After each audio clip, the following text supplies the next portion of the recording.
Passons au deuxième modèle d'analyse qu'on va utiliser dans la résolution de notre problème. C'est le modèle d'une particule qui se déplace avec une accélération constante suivant un mouvement rectiligne. Alors, on va déterminer les équations de la cinématique qui vont nous aider que nous allons les utiliser dans la résolution des problèmes. Je vous rappelle, les équations de la cinématique, les équations qui nous donnent A, V et X en fonction du temps. Alors, dans ce modèle, puisque l'accélération est constante, elle est égale à dv sur dt qui est une constante. On le représente seulement suivant x بما انه c'est un mouvement rectiligne. فكان هون عندي l'accélération هي axi و dvi في اشتغل بس على المودولات تبعهم. يلا, comment je peux déterminer v en fonction du temps? dvx est égal à a dvx est égal à A dt. Ensuite, j'intègre. Alors, dvx est égal à A dt. Puisque A est une constante, je peux la placer en dehors de l'intégrale. J'intègre entre le temps ti où la vitesse est égale à vi et un temps t où la vitesse est égale à vxf. هون شو بيصير عندي؟ بيصير عندي Vx entre Vxi et Vxf est égal à Ax t entre Ti qui est égal à 0 et Tf. Alors, Vxf moins Vxi sera égal à AT.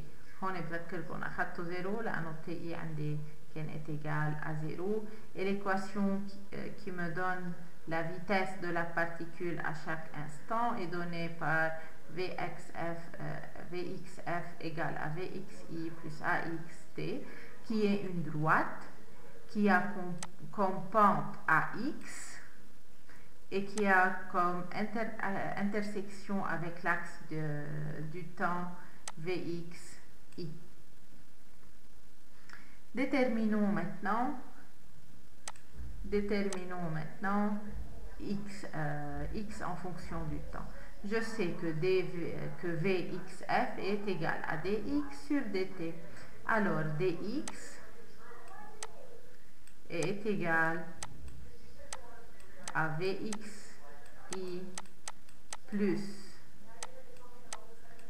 AX t dt.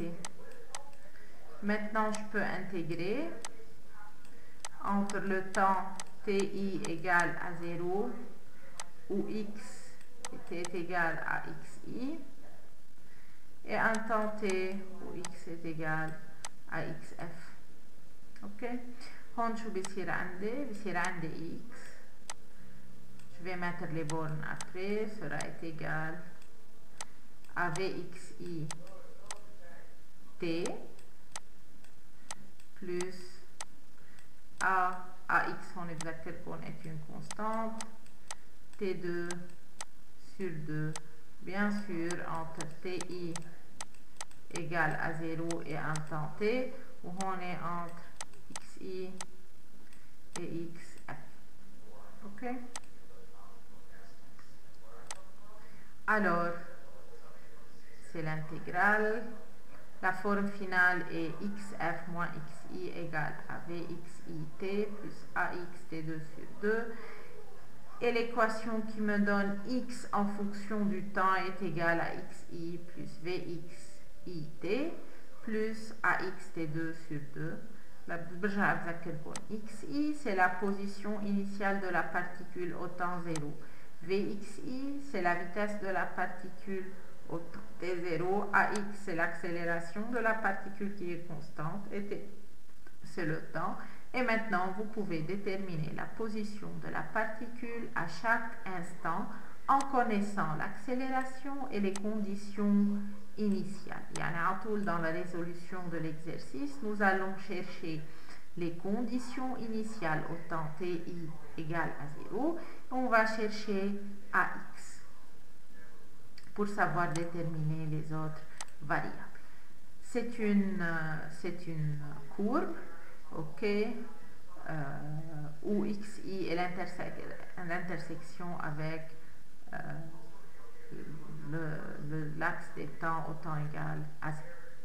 Laquelle ax égale à une constante, vx égale à v0 plus at, et x est égal à at2 sur 2 plus vi t plus xi. Ce sont les équations de la cinématique pour une particule en accélération constante. Laquelle, si vous avez un problème où vous avez un objet en accélération constante, vous pouvez appliquer ce modèle d'analyse, amener ces trois équations pour résoudre votre problème. Maintenant, dans certains problèmes, on aura besoin de la vitesse en fonction de la position, indépendamment du temps. Alors, nous pouvons utiliser ces deux équations pour déterminer une équation qui est indépendante du temps. يعني l'équation بجيب t est égal à vx f moins vxi sur l'accélération, et je remplace t hon ou hon, ou bien ce que j'appelle l'équation indépendante du temps, qui est vxf au carré moins vxi au carré est égal à 2ax xf moins xi. أو أنتم بتعرفوها بغير فورم، بتعرفوها v carré moins v0 carré. On est عم بحكي الديركسيون مش ضروري تكون x. Elle est égale à 2a delta x. Ok, laquelle nous utiliserons ce modèle d'analyse qui est très important dans la résolution des problèmes futurs.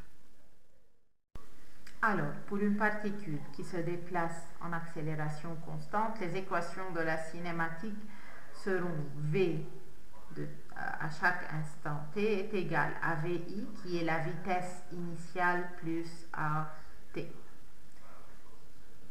Si j'intègre l'équation, x en fonction du temps est égal à xi, qui est la position initiale de la particule, plus vit plus at2 sur 2, et l'équation indépendante du temps que j'ai trouvée en remplaçant t par sa valeur ici dans l'expression des x, tatine v carré moins vi carré est égal à 2a delta x. Ces équations, vous pouvez les utiliser pour résoudre les problèmes, comme vous devez savoir comment on les obtient.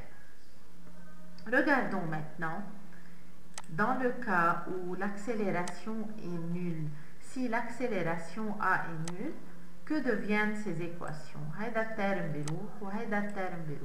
Et vous remarquez que v en fonction du temps est égal à vi.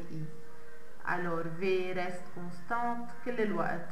طبيعي, si l'accélération est nulle, alors v est une constante et x égale à xi plus vit. On a obtenu ces mêmes équations dans le modèle d'une particule qui se déplace à une vitesse constante. Le modèle englobe le modèle de la particule qui se déplace à une vitesse constante. يعني فيني حط a égale à 0 ارجع طلع les équations يلي ديجا لقيتهم بهيديك الموديل. Alors si a est égal à 0, v alors est une constante, elle est toujours égale à la vitesse initiale, et x en fonction du temps sera déterminé par xi, qui est la position initiale plus la distance parcourue durant un temps t.